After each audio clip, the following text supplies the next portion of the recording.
Good morning, everyone. Be greeted in a wonderful name of Jesus on this blessed Friday morning. And thank you so much that I can serve you with a word today. And today I would like to talk to you about blessings. And I just firstly want to say to you, my brother and sister, you may enjoy the blessings you receive from God. In Ecclesiastes 3, verse 13, it says, what you eat and drink, you may enjoy the fruit of your labor, and it's also a gift from God. Now, God wants to bless us. He wants to give us blessings. Whether it is small or big, He wants to bless us.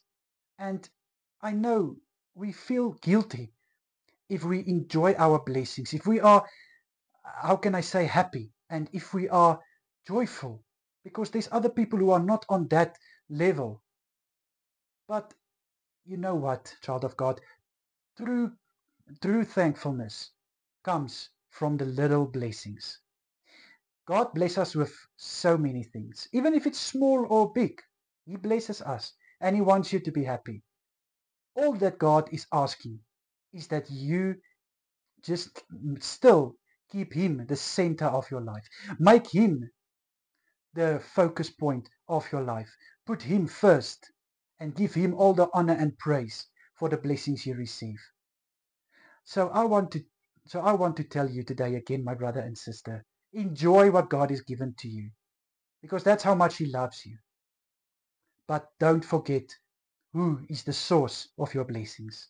That is what I want to leave with you for this long weekend.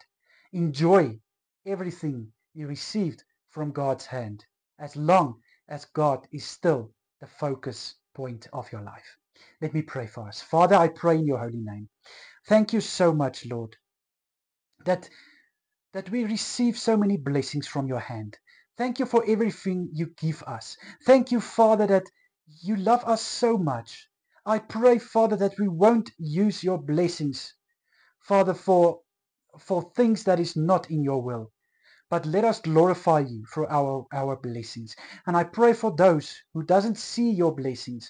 I pray that they will, in the little, find gratitude and find a blessing which they can glorify you. In Jesus' mighty name, this is my prayer. Amen and amen.